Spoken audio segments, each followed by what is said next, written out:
21 থেকে 25 জুলাইয়ের এইচএসসি পরীক্ষা স্থগিত।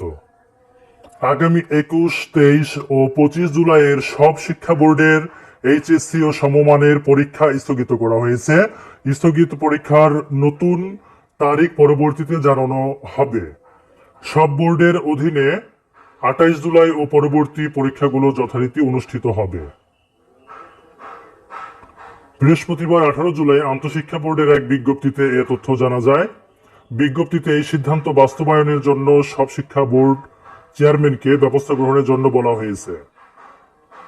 এর আগে বৃহস্পতিবারের 18 জুলাই পরীক্ষা স্থগিত হয়। গত মঙ্গলবার 16 জুলাই রাতে আন্তঃশিক্ষা বোর্ডের এক বিজ্ঞপ্তিতে সে তথ্য জানানো হয়। নাম না প্রকাশের শর্তে আন্তঃশিক্ষা বোর্ডের একাধিক কর্মকর্তা বলেছেন, দেশের চলমান কোটা আন্দোলনের পক্ষ বিপক্ষের মধ্যে সংঘর্ষ ও মৃত্যুর ঘটনার প্রেক্ষিতে পরীক্ষার্থীদের নিরাপত্তার কথা বিবেচনা করে এই সিদ্ধান্ত নেওয়া হয়েছে।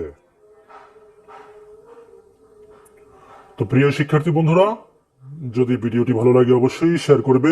ধন্যবাদ সবাইকে।